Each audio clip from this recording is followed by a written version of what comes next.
અમિત શાહની કલોલને ભેટ, કલોલમાં જ્યોતેશ્વર તળાવનું લોકાર્પણ, કલોલ નગરપાલિકા દ્વારા નવનિર્મિત તળાવનું લોકાર્પણ, કેન્દ્રીય ગૃહમંત્રી અમિત શાહના હસ્તે લોકાર્પણ. અમારી એસટી કલોલ થઈને જ જતી. મેં કલોલને અનેક વાર જોયું, પણ અત્યારે કલોલના રોડ, રસ્તા, સ્વચ્છતા, મોટા મોટા તળાવોની સંરચના, હવે રેન બસેરાની સંરચના, ગટરનું પાણી ચોખ્ખું કરવાની વ્યવસ્થા, એસટીપી નું આયોજન, કલોલના ઇતિહાસમાં છેલ્લા 5-10 વર્ષની અંદર કલોલનો જે વિકાસ થયો છે, કલોલ વાળા તૈયારી રાખજો. 10 વર્ષમાં કલોલ અને અમદાવાદ બે ભેગું થઈ જાય એવડો મોટો વિકાસ.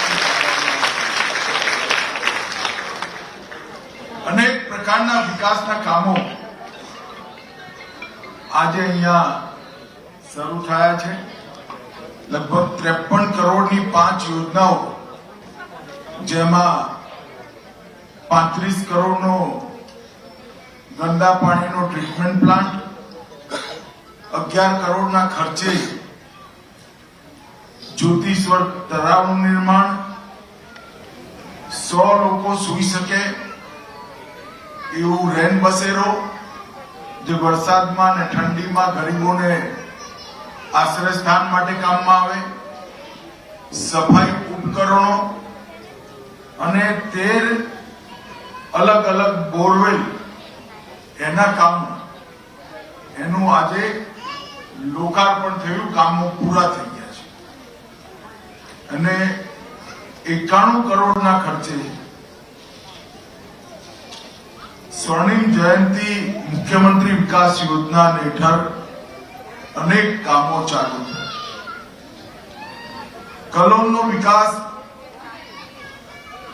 એ આવનારા 2029 સુધી ગ્રામીણ ક્ષેત્ર અને શહેરી ક્ષેત્ર બંને મળી આપણી વિધાનસભા એક આદર્શ વિધાનસભા બને, એનું બારું આયોજન અમે કર્યું.